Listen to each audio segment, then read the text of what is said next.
अस्सलामुअलैकुम स्टूडेंट्स, कैसे हैं आप लोग। I am back with my new lecture और उम्मीद करता हूं कि आपको अब तक जितने भी हमने कॉन्सेप्ट्स क्लियर करने की कोशिश की है आप लोगों को काफ़ी समझ में आ गया होगा and you must have adapted to my style of teaching कि मैं क्या बताना चाह रहा होता हूँ।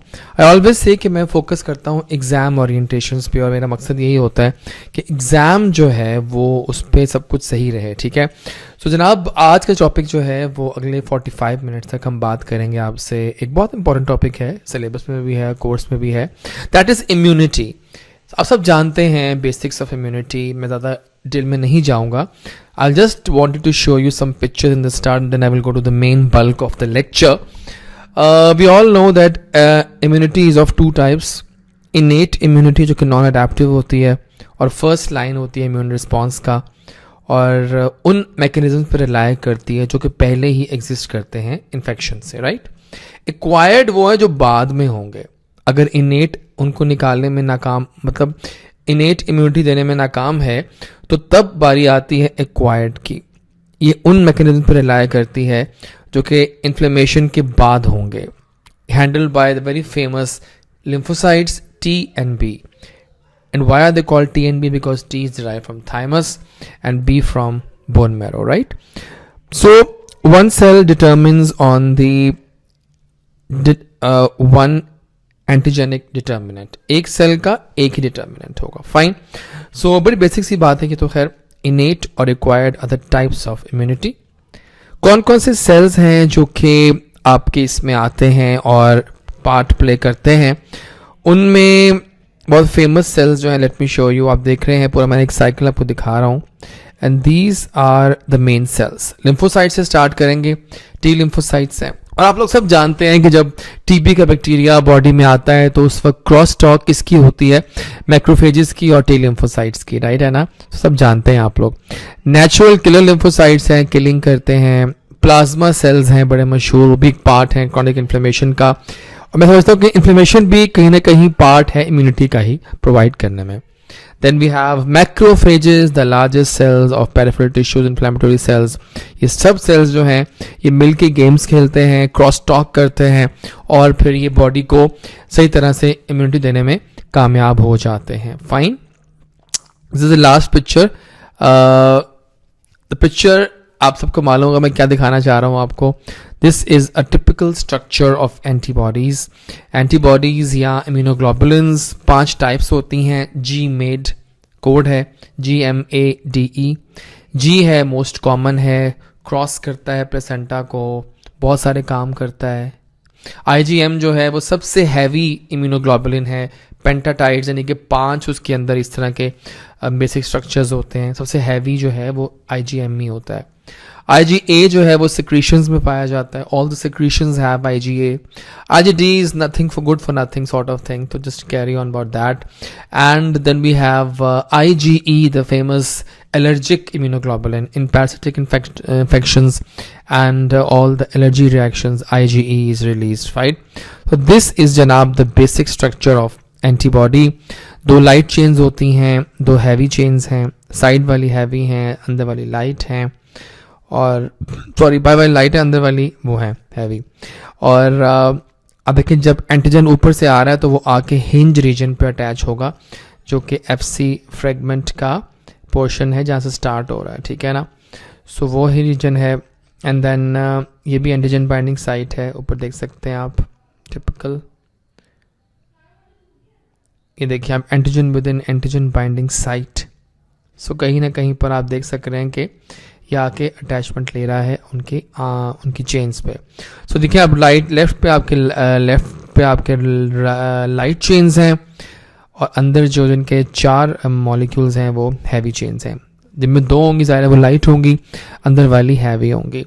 साथ में कुछ कार्बोहाइड्रेट्स अटैच्ड हैं और डाइसल्फाइड बॉन्ड से ये हिंज रीजन में अटैच होता है, ठीक है ना। तो ये एक बेसिक स्ट्रक्चर है और एंटीजन हमेशा बाइंड करते हैं आके एंटीबॉडीज से ऑन देयर स्पेसिफिक साइट्स और फिर रिएक्शंस होते हैं। आप जानते हैं जब हम बात करते हैं कि बॉडी में इम्यून कॉम्प्लेक्सेस बन गए हैं तो उनका मतलब यही होता है कि एंटीजन एंटीबॉडी कॉम्प्लेक्सेस बन गए हैं। साथ में इनके कॉम्प्लीमेंट प्रोटीन्स भी आ सकती हैं। वैसे तो बड़ी मशहूर टाइप की हैं, वो बताऊंगा मैं आपको in the lecture of hyper sensitivity reactions. Fine, तो जनाब ये हो गया आपका बेसिक 3 पिक्चर्स हैं। और अब हम चलते हैं, अब लेक्चर स्टार्ट करते हैं अपने आज के। 4 रिएक्शंस हैं और वो चारों ही बहुत ज़्यादा इम्पॉर्टेंट हैं। हम स्टार्ट करेंगे अपना लेक्चर टाइप 1 हाइपर सेंसिटिविटी से, लेकिन पहले ये सवाल उठता है कि ये हाइपर सेंसिटिविटी जो है ये बेसिकली होती क्या है। अगर आपको पता हो अपनी तमाम अंडर ग्रेड नॉलेज से, इसके 4 टाइप्स होती हैं, वैसे तो सब जानते हैं। When an immune response result in exaggerated or inappropriate reactions harmful to the host, it is referred to as hypersensitivity. Hyper means ज़्यादा, sensitive होना। देखें, एलर्जी जब होती है लग पता जाता है। मुझे भी एलर्जी रिसेंटली हुई थी और यकीन माने कि लग पता जाता है। जिस तरह से बॉडी पे आपके दाने निकलते हैं और वो हाइव्स बनती हैं, it's totally bad. So normal immune reactions do their job without hurting the host. Immune reaction चलते रहते हैं, सब काम सही रहता है। लेकिन जब ये reactions बहुत ज़्यादा हो जाएं और एक लाइन क्रॉस कर लें तो फिर वो बॉडी को डैमेज कर देते हैं। ठीक है, सो बेसिकली कौन से एंटीजेंस हैं स्टूडेंट्स जो कि इन रिएक्शंस को एनहांस करते हैं, स्टिमुलेट करते हैं? ये जो आपके बग्स हैं, एनवायरमेंटल एंटीजेंस हैं, या सबसे खतरनाक ऑटो इम्यूनिटी। आपकी बॉडी को ये पहचान नहीं रहती कि मेरा अपना कौन है और पराया कौन है। इन्हें कहते हैं सेल्फ एंटीजेंस। वो अपने ही मॉलिक्यूल को गैर समझ बैठती है और उससे क्या होता है, उसी के अगेंस्ट बना के एंटीबॉडीज रिलीज करती है और वो इतने ज़्यादा हो जाते हैं कि उनको संभालना मुश्किल हो जाता है और body in the end damage की तरफ चली जाती है। सो दिस इज ऑटो इम्यूनिटी। छोड़ दें, इसको जरूरी नहीं है। Now there are 2 types of adaptive hypersensitivities. एक वो जो फौरन होती हैं, immediate hypersensitivity, and delayed hypersensitivity.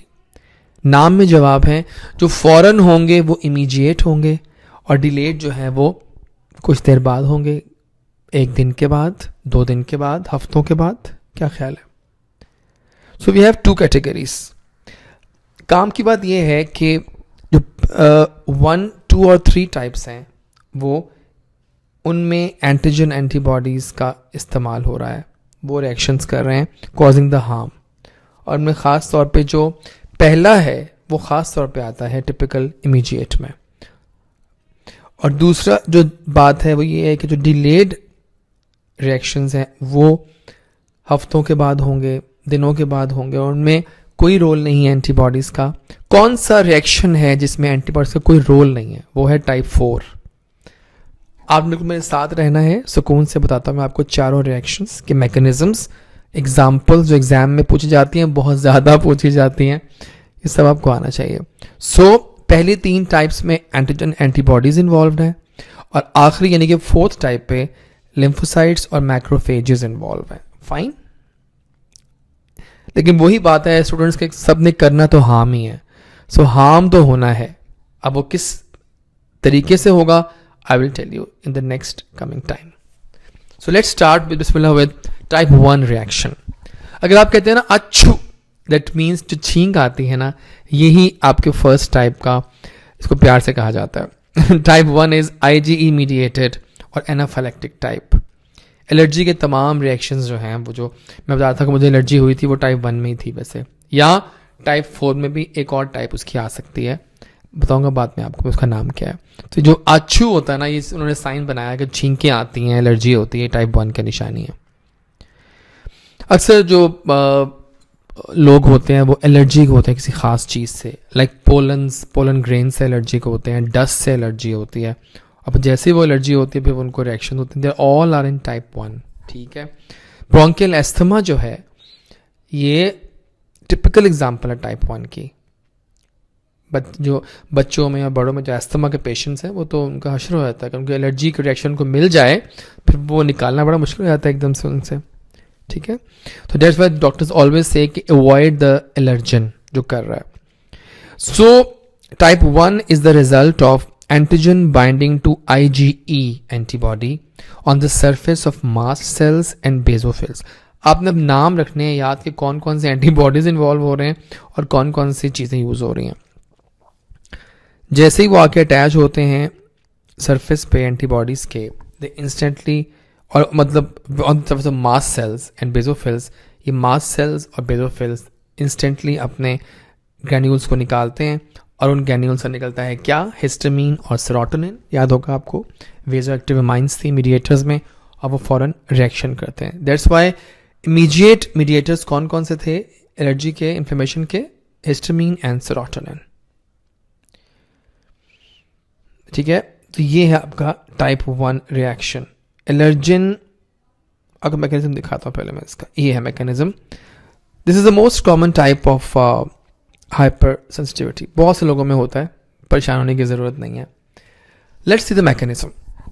ठीक है, एक एलर्जिन है, IgE is made, first step में IgE is made in response to an allergen. बन गया आपकी बॉडी में, बॉडी को पहचान हो गई कि पोलन ग्रेन आया हुआ है, मुझे उससे एलर्जी है, मुझे एंटीबॉडीज बना के अपने आप को बचाना है, अपनी हिफाजत करनी है। नॉर्मल पेशेंट में बनते हैं, नॉर्मल लोगों में, लेकिन इन जो एलर्जिक होते हैं इनमें कुछ ज़्यादा ही IgE लेवल बढ़ जाता है। और ये कहा जाता है कि ये इसलिए बढ़ता है क्योंकि टी हेल्पर 2 सेल्स जो हैं वो ज़्यादा प्रोड्यूस करते हैं इंटरल्यूकिन 4, जो कि IgE की प्रोडक्शन को बढ़ा देता है। और कम नंबर होते हैं टी हेल्पर 1 के, जो प्रोड्यूस करता है गैमा इंटरफेरॉन, जो डिक्रीज करता है IgE को। But nobody will ask you this slide, don't worry, इतनी हैवी बातें नहीं पूछते हम आपसे। देख रहे हैं आप, ऊपर एंटीबॉडी है, ऊपर एलर्जन है और नीचे सरफेस है बी लिम्फोसाइट्स का। ठीक है, फर्स्ट स्टेप में binding of allergen to B cell receptor on B lymphocyte. The FC portion of IgE binds to the surface of mast cells and basophils। ठीक है, ये देखिए आप। अच्छा जी, when the allergen दोबारा आता है बॉडी में तो वो क्रॉस लिंक करता है फैप पोर्शंस के, जो कि पड़े होते हैं आपके मास्ट सेल्स के ऊपर IgE, और ये रिलीज करता है फिर आपके तमाम मीडिएटर्स को। कहते हैं कि अर्ली फेज में these agents cause the release phase of those reactions जो कि सिर्फ मिनट्स में अपेयर हो जाते हैं।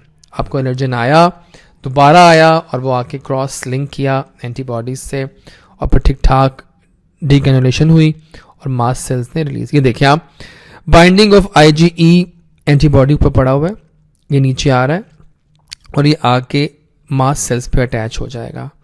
मैं आपको पता दिखा नहीं पा रहा, यहाँ पे एनिमेशन चलती है बड़ी अच्छी, लेकिन मुझे चलती नहीं है इस फ़ोन में। तो ये जो है ना, एंटीबॉडीज अटैच होंगे मास्ट सेल्स के सरफेस पे आके। जब सेकेंड टाइम एंटीजन आएगा तो वो आके इन पर क्रॉस लिंक करेगा। कैसे दिखाता हूँ आपको। फिर होता है लेट फेज, तो कई घंटों के बाद होगा, और इसमें कहते हैं कि शायद बेसोफिल्स जो हैं वो मेजर रोल प्ले करते हैं। और cell bound IgE on the surface of basophils, they also bind a substance called histamine releasing factor, जो कि further histamine की रिलीज को enhance करता है। So एलर्जी का सबसे ज़्यादा कॉमन टाइप जो है वो है टाइप 1 रिएक्शन, हाइपरसेंसिटिविटी। इसके 2 फेजेस होते हैं, अर्ली और लेट। अर्ली में मास्ट सेल्स का रोल है, सेकेंड लेट में बेसोफिल्स का। दोनों हिस्टामिन सेरोटोनिन रिलीज कर रहे हैं, जो कि कर रहे हैं वेजोडाइलेशन और तमाम सिम्टम्स एलर्जी के। और एक खास बात, एंटीजन आया फर्स्ट टाइम, आके उसने एंटीबॉडीज को रिलीज किया IgE को, वो आके पड़े रहे, अब वहाँ पर मासल्स पे लग गए आके। सेकेंड टाइम जब दोबारा वापस आया वो, तो वो आके एंटीजन जो है वो ज़्यादा स्ट्रांगली क्रॉस लिंक किया आके एंटीबॉडीज़ के ऊपर जो पड़े हुए हैं पहले से ही on the surface of mast cells. So जितनी स्ट्रांग रिएक्शन होता है फिर वो सही तरह से दिखता भी है। फाइन,